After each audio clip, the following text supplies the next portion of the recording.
Tudo bem? Tranquilo, gente? Então aqui é o seguinte, a gente vai acabar continuando aqui uma, uma parte da dedução das equações, né? Do movimento uniformemente variado. Vou relembrar um pouquinho vocês aqui, é o seguinte, nós fizemos, vamos voltar aqui, né, começar tudo de novo e tal, é o seguinte, a gente está falando do movimento retilíneo uniformemente variado, então é a parte só escalar, então a gente não está fazendo notação vetorial nenhuma, né? Depois a gente vai fazer a cinemática vetorial. Nós falamos do conceito de aceleração e caracterizamos exatamente que o movimento uniformemente variado é aquele que tem aceleração constante. Então, nós deduzimos a equação, a função horária da velocidade, a partir da sentença da aceleração, e depois nós deduzimos, né, nós tínhamos, lembra que aqui tinha um limite, né, a gente conseguia prever as velocidades e tal, mas a gente não sabia como calcular a distância percorrida, ou o deslocamento, porque a gente, essa função aqui, ela não trata da posição, né, ela mostra como a velocidade muda no tempo, mas não como a posição muda do tempo, né. Então, a gente teve que deduzir a partir do gráfico do ΔS, né, da velocidade por tempo, nós deduzimos a função horária, né, da posição, né, esse momento aqui eu vou precisar dessa sentença aqui de novo, então essa parte aqui eu vou usá-la de novo agora, porque eu vou deduzir mais outras duas, né, mais outras duas sentenças. Então essa sentença aqui a gente retirou do gráfico, né? Nós fizemos um gráfico da velocidade, calculamos a área e chegamos na função horária. E aqui eu dei um exemplo, né, de como é que a gente tira os dados dessa função. E agora nós vamos continuando, né, para montar o sistema de equações a partir dela, tá? Então, vou montar aqui. Tá lá, né? Essa seria a nossa equação oriunda daquele gráfico, né? Então, a partir de agora, nós vamos deduzir outras duas equações.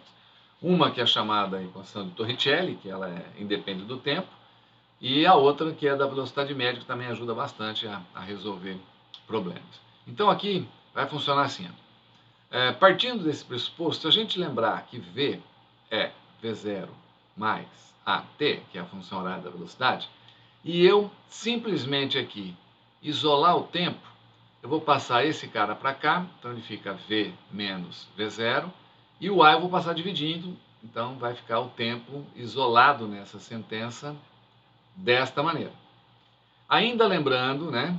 Ainda lembrando que quando a gente começa a contar o fenômeno, o tempo, né, o cronômetro, né, a gente assume o T0 igual a zero.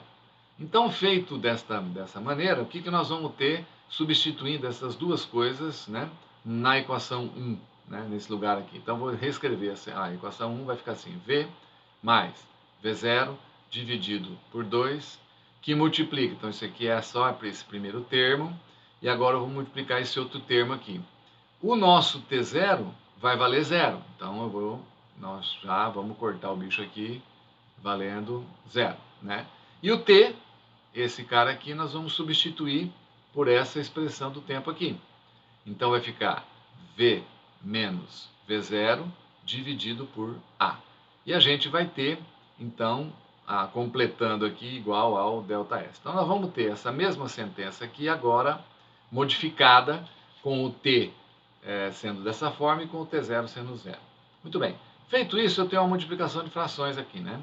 Então, o que eu vou continuar a dedução aqui? Então, vai ficar assim, V mais V0, tá lá, que multiplica V menos V0, tá lá, tudo isso dividido por 2A, e isso aqui é igual ao nosso ΔS. Então, esse aqui é o A mais B vezes A menos B, né? Então, a gente pode ir direto lá, quadrado do primeiro menos o quadrado do segundo. Então, para quem lembra da matemática, essa expressão fica quadrado do primeiro menos o quadrado do segundo, dividido por 2A, é igual ao nosso ΔS.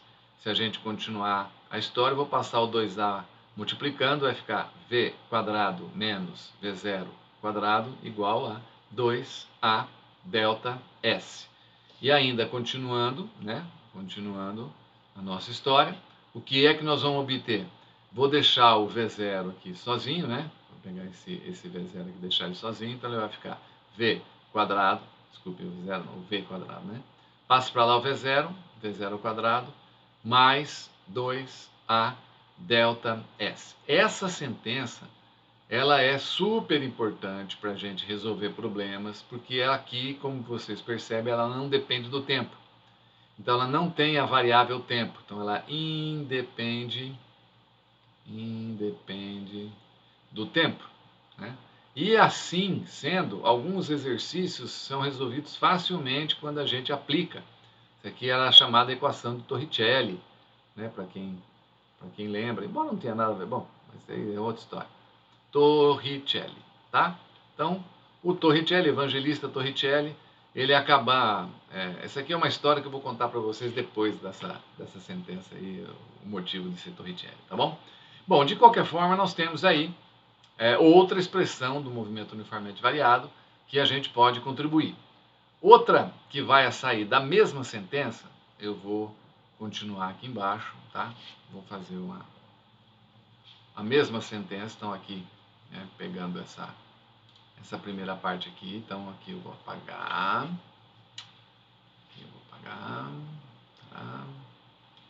tá, belezinha, vou apagar, vou partir da mesma sentença, né?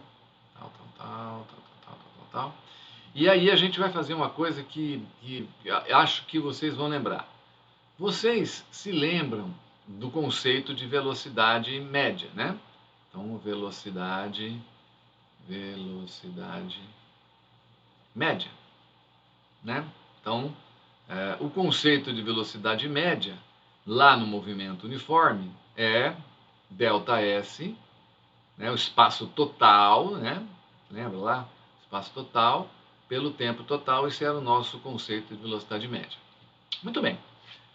Observe o que nós vamos ter aqui agora. Ó. Se eu pegar essa sentença aqui, vai ficar assim, ó, V mais V0 dividido por 2, e ao invés de T menos T0, eu vou colocar aqui o nosso ΔT, tá? Então, esse pedacinho aqui, ó, seria exatamente o nosso ΔT. Então, aqui está multiplicando, isso aqui vai ser o meu ΔS.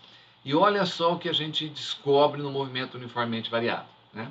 No movimento uniforme, a velocidade média não é a média das velocidades, mas no movimento uniformemente variado ele é. Então agora, se você passar o ΔT aqui ó, dividindo, você vai ter V mais V0 dividido por 2, que é igual a ΔS sobre ΔT. E quem é ΔS sobre ΔT? É a nossa velocidade média. Então aqui a gente descobre que a tal velocidade média no movimento uniformemente variado é sim a média das velocidades. Isso resolve vários problemas para a gente, tá? Vários problemas conosco. Então, a partir de agora, a gente vai ter um sistema de equações muito interessante que vai nos ajudar a resolver vários exercícios, né? E aí eu vou montar para vocês um resuminho do que a gente viu de movimento uniformemente variado com esse sistema de equações, tá? Então, vamos lá. De maneira geral, então aqui um resumo do que a gente viu. Resumo, tá? Que vai nos ajudar pra caramba. Primeira coisa, o movimento uniformemente variado, vou colocar retilíneo, que a gente está usando cinemática escalar, retilíneo uniformemente variado. Ele tem como grande característica o fato da aceleração ser constante. Então a gente sabe, né, que sendo a aceleração constante, que a gente pode calcular como ΔV sobre ΔT, então isso aqui é um dos conceitos que a gente usa no nosso movimento uniformemente variado. E como a gente sabe que ele tem uma mudança de posição, então nós vamos ter a função horária, ou seja, uma função que relaciona o tempo com a posição. Então, função horária da posição. Então, vamos escrever isso aqui que é mais fácil, né? Então, aqui nós vamos ter uma função horária da posição. Ou seja, essa equação vai mostrar a posição. Essa equação vai mostrar como que a posição do móvel muda de acordo com o tempo. E a sentença é S igual S0 mais V0t mais A sobre 2t quadrado. Então essa é a primeira, né, a primeira sentença que a gente tem aí. Deixa eu diminuir um pouquinho assim. Então aqui nós temos a primeira sentença aí importante, né, para nós, que é a função horária da posição. Essa é a primeira. Depois, a gente viu também que a velocidade muda com o tempo. Então nós também desenvolvemos, né, também deduzimos a função horária da velocidade, que mostra que nesse movimento a velocidade também muda com o tempo. Função horária da velocidade. Está lá, né? Essa função horária também descrita por V igual V0 mais AT. Também extremamente importante, a gente vai complementar as informações, né, que a gente tem o fenômeno em si a partir desse sistema de equações. Então eu tenho lá a segunda equação. A outra que a gente deduziu, que era também da propriedade gráfica, seria aquela sentença que não depende do tempo. Então, a equação de Torricelli, né, que a gente chama de Torricelli.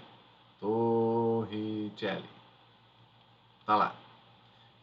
E na equação de Torricelli, depois eu até preciso confirmar se Torricelli escreve desse jeito aqui mesmo, tá? Torricelli, como é que funciona? Independe do tempo. V quadrado igual V0 quadrado mais 2A delta S. Então a gente teria também, né, a equação de Torricelli, fundamental, bastante importante para a gente resolver exercício. E por último, o que nós também deduzimos nessa brincadeira toda é que uma coisa que no movimento uniforme não é verdade, mas no movimento uniformemente é verdade, no movimento uniformemente variado, né, na parte escalar dela, a velocidade média, que é o ΔS sobre ΔT, então isso aqui é a velocidade média, ela é sim a média das velocidades, né? Tá lá, desse jeitinho. Então nós temos aí um sistema completo de equações que a gente usa, além das análises gráficas, que são bastante importantes para a gente resolver, e a gente vai falar um pouquinho sobre essas análises gráficas com próximos exercícios. Tá? Então, por enquanto, nós temos aí mais duas equações que vão completando aí para nós o nosso sistema de equações do movimento uniformemente variado. Beleza? A gente se vê daqui a pouquinho aí, mais uma aula aí, agora fazendo um exercício completão, inclusive com análise gráfica, tá bom? Um abraço, até mais.